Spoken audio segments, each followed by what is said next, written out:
Pag-amin ni Senador Marcolita mga idola ang naging dahilan kung bakit siya kinasuhan ng plunder ng ombudsman. Ang pag-amin sa paggawa ng illegal nga mga idol ni Marcolita at sa pagtanggap ng mga donasyon sa kanyang mga kaibigan na kung saan ay hindi sinama sa kanyang salin ang naging dahilan kung bakit nakasuhan itong si Marcolita.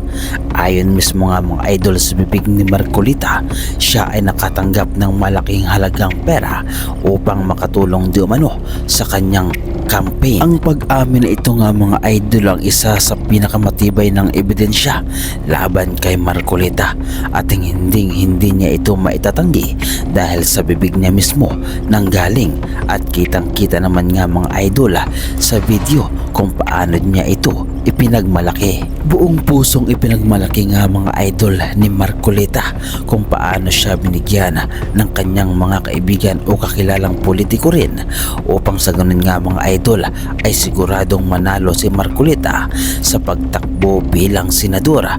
Kaya naman ang donasyon na pera na ibinigay sa kanya ay kanya itong tinanggap dahil ito di umano ayon sa kanya ay bigay. Subalit ang mga taong ito nga mga idol na nagbigay sa kanya ay hindi pinangalanan ni Marcolita. Narito nga mga idol ang video na siya magpapatunay na mismong si Marcolita ang nagsabi at nagbunyag ng mga gawain na iligal na kanyang ginawa sa pagtanggap ng mga donasyon para sa kanyang kampanya noong siya ay lumalaban bilang senador, at para panigurado na siya ay manalo ay binigyan siya ng malaking halaga ng sinasabi niyang mga kaibigan. Kaibigan ko, nagbigay sa akin talaga.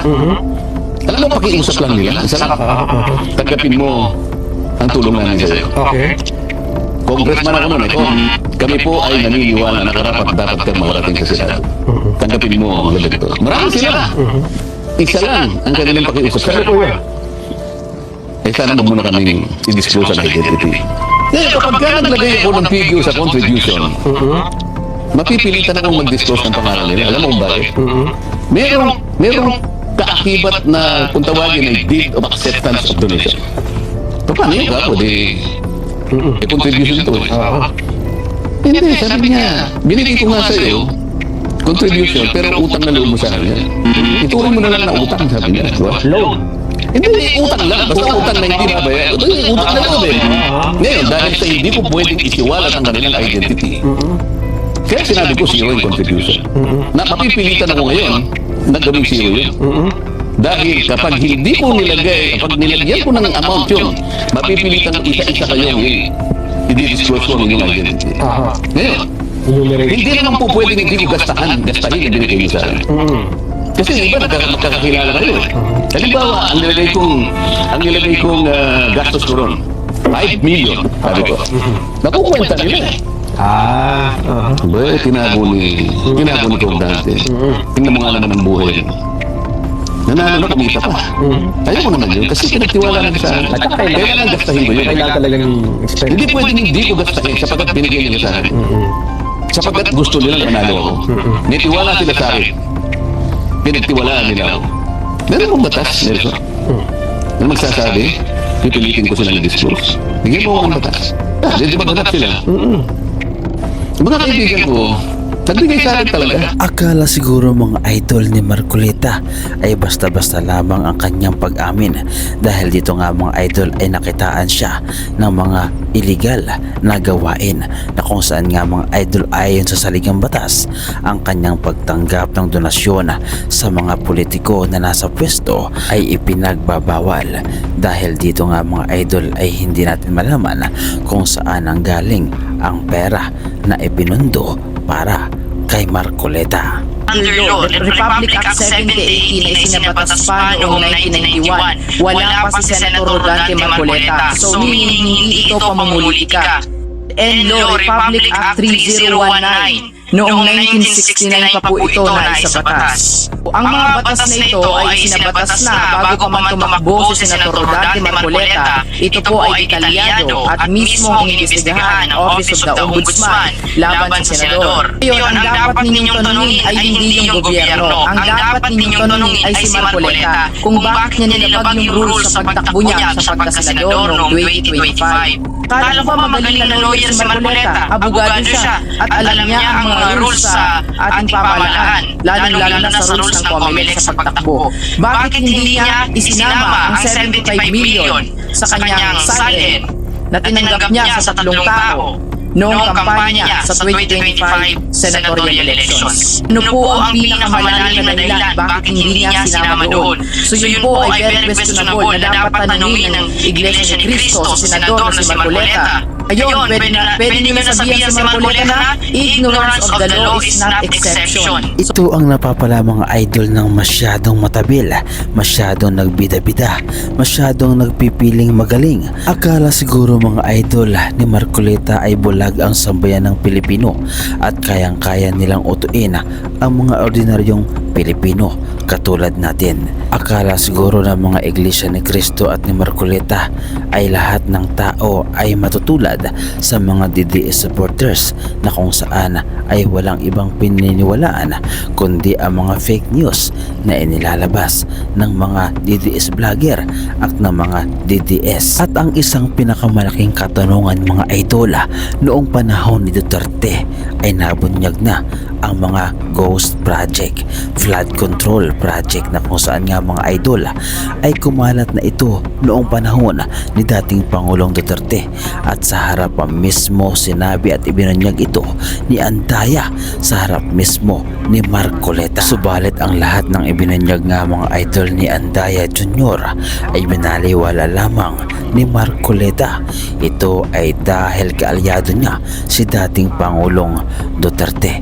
Kitang-kita nyo mga idol na nag-walk out itong si Marcoleta habang nagsasalita itong si Andaya sa mga revelasyon noon sa flood control sa panahon ni dating Pangulong Duterte. Kung talagang desidido si Marcoleta noon pa man na ibunyag ang katiwalaan sa ating bansang Pilipinas, ay dapat nung panahon na siya ay congressman pa ay dapat ipinagpatuloy niya ang pag-iimbestiga laban sa korupsyon at sa mga flood control o ghost flood control na ibinunyag noon ni Andaya. Subalit bakit ngayon lamang nagngangawa-ngawa itong si Marcoleta at bakit sinisisi niya ang lahat kay Pangulong Bongbong Marcos? Ito ay labis na nakakabahala at labis na nakapagtataka. At ngayon nga mga idol na nahaharap sa patong-patong na kaso itong si Marcoleta ay tila nagmamakaawa ito sa taong bayan. Keso nakahanda na daw siya mga idol na makulong kung sakali na siya ay arestuhin. At ang mga uto-uto naman nga mga idol na mga DDS na ito ay sumisigaw at tila pinoprotektahan nila itong si Marcoleta. Itong si Marcoleta marahil nga mga idol ay tumatawa sa kanyang kaloob-looban dahil ang kanyang sinasabihan ng mga tao sa kanyang harapan ay mga uto-uto. Nakahanda po akong magpakulong.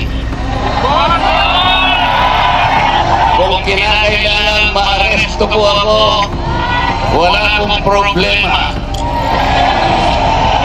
Kung ito po ang kabayaran hinihingi para ipagtanggol ko ang katarungan at ang pambansang kagalingan at ang interes ng mamayang Pilipino, sana man lang may minanaw ako. Sana man lang kasama ko sa mga mandarambong. Mga nabanggit tayo yung mga pangalan nila.